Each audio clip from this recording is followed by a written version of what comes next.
to see if they would sign it. Well, up top in the first paragraph, it's written to Bill Clinton. Again, it's January 26, 1998. We urge you to seize, to Bill Clinton, you urge you to seize that opportunity and to enunciate a new strategy that would secure the interest of the U.S. and our friends and allies around the world. That strategy should aim, above all, at the removal of Saddam Hussein's regime from power. We stand ready to offer our full support in this difficult but necessary endeavor. Did he respond? No, I don't think so, but I guess presidents don't usually respond to these kinds of public letters. Remember what was happening then? I mean, well, we'd started in 97 with a statement of principles. But there was a crisis with Iraq at this point. This was about 2 weeks before Clinton went to the Pentagon and gave a speech which came very close to leading us to war with Iraq. And, of course, later in the year we did bomb Iraq, etc. And the point of this was we were mostly Republicans and conservatives identified with the Reagan and Bush administrations. And we were really, honestly, and in good faith, telling President Clinton, if you take the decision to remove Saddam now, you will have our bipartisan support. This was in a context, what's the date of the letter? January 26, 1998. Just after the Lewinsky affair broke.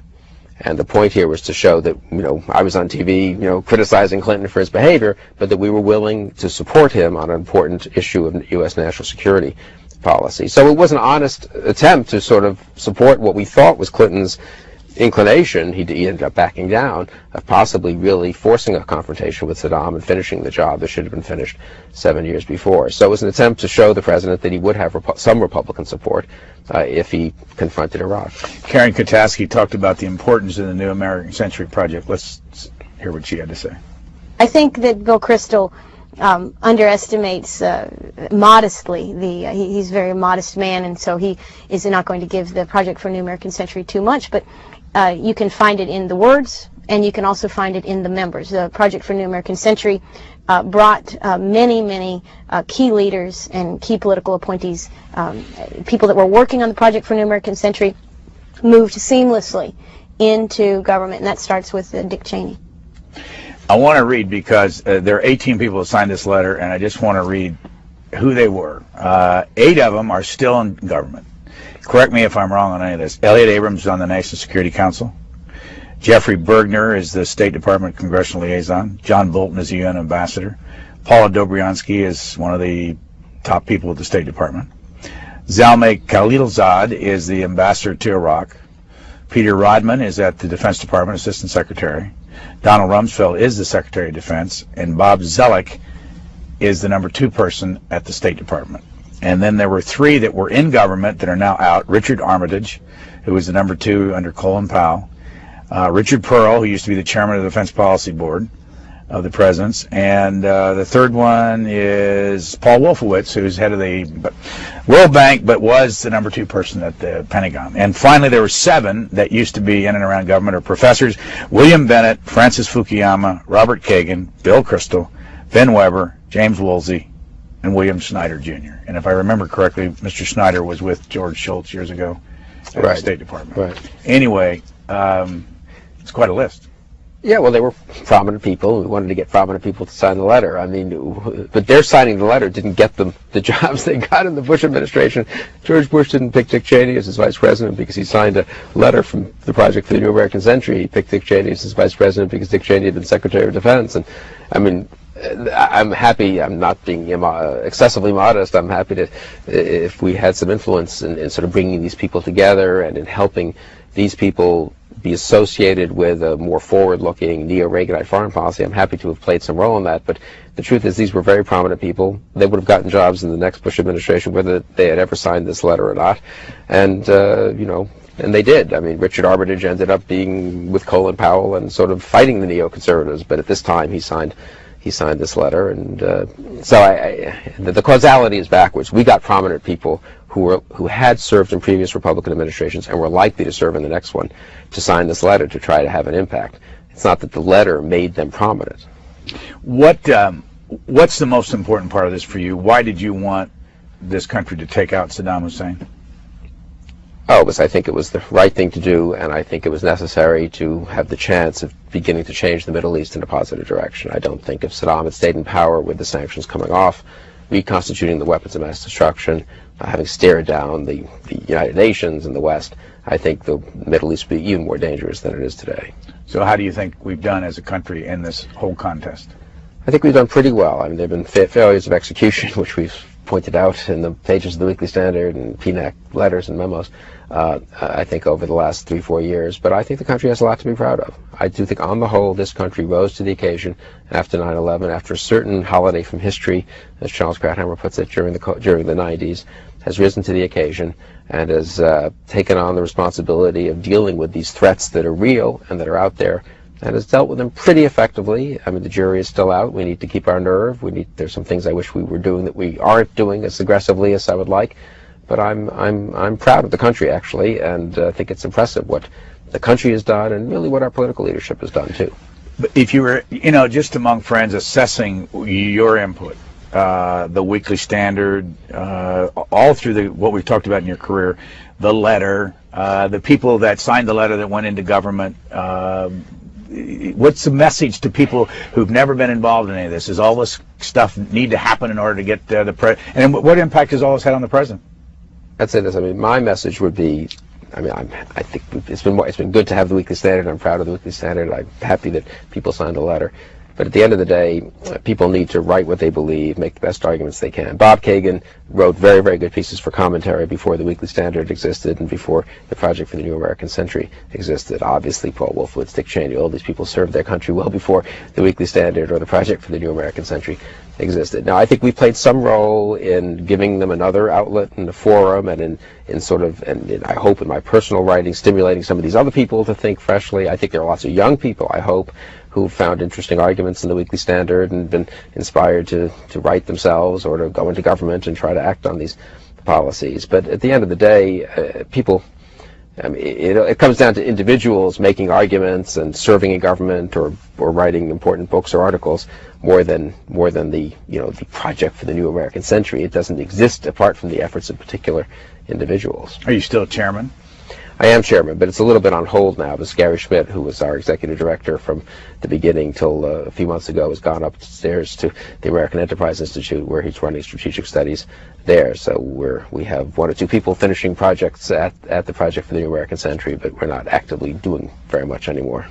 Again, if you were in Rupert Murdoch's shoes, does he look around and say, I got my money's worth with the Weekly Standard, I got my money's worth when I funded part of that rebuilding the Republican Party years ago with you? I mean, you know where I'm getting. He funds Fox News, and you appear on Fox News. Is he getting his money's worth? Well, he is getting his money's worth off Fox News because he's actually making money off it. So that's a good way to get your money's worth.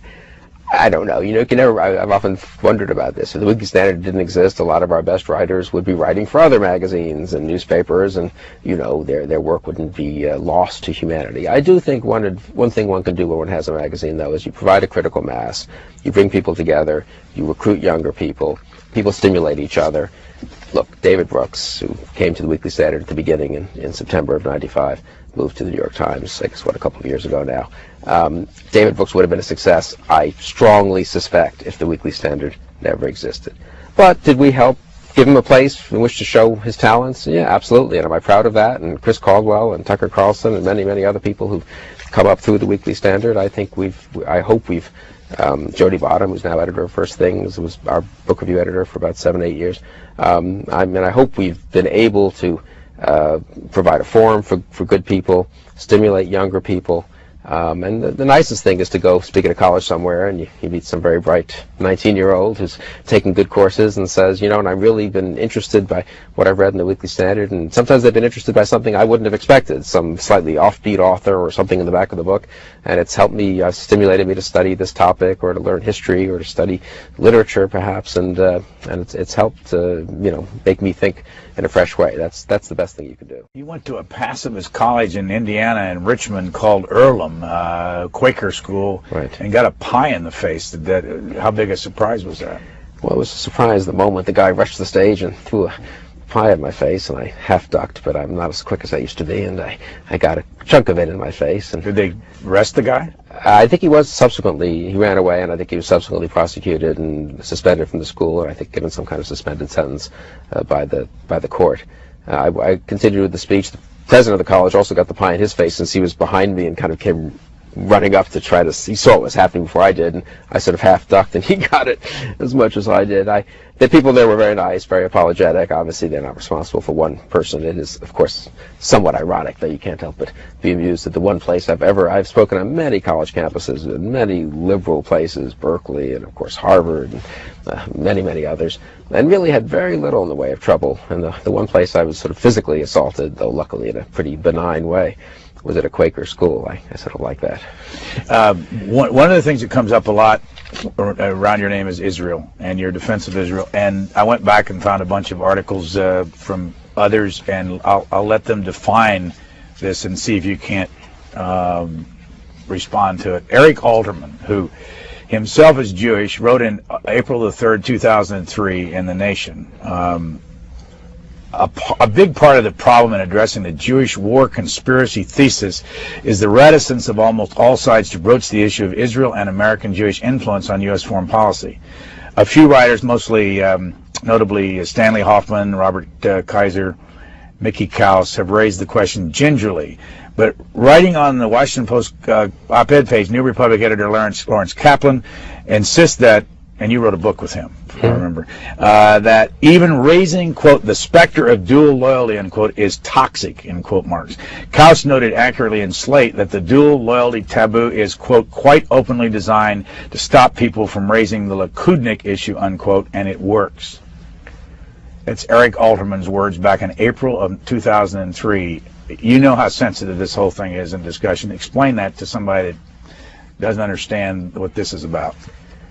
It's hard to explain because I think it's just nonsense. I mean, most American Jews voted Democratic in 2000, voted Democratic in 2004. I think some surveys have suggested most American Jews were hostile to Bush's foreign policy and to the war in Iraq. A lot of the leaders of the anti-Iraq, the anti-war movement are Jewish. Russell Feingold, the last I looked, the senator from Wisconsin who's going to run as the anti-war candidate, he hopes, in 2008, is Jewish. And I assume Russell Feingold wishes Israel well and is, proud of being a Jew, as I am, and so I think the connection is just ridiculous, and it's particularly ridiculous. So I do think it is malicious. I mean, that's to say, some people could innocently, I suppose, make the mistake of thinking that George Bush, Dick Cheney, Condi Rice were stampeded into war by a bunch of Jews, but it's not the kind of mistake one usually makes innocently. One makes innocent mistakes because you just get confused. That's kind of that mistake has a certain pedigree, and it's so ridiculous in my view, so absurd that one does have to wonder about the motives of some people who make that charge. The other point I would make about some of us in particular, let's call them the neo-Reaganites, the neoconservatives, me, Kagan, Wolfowitz, we were hawks on everything. We wanted to intervene in 1991 in the Balkans. We wanted to intervene in Bosnia in 95. We wanted to intervene in Rwanda in 94. We wanted to remove bin Laden from I wish we'd been more attentive even to the need to remove bin Laden from Afghanistan before in September 11th, 2001. None of those had anything to do with Israel's interests.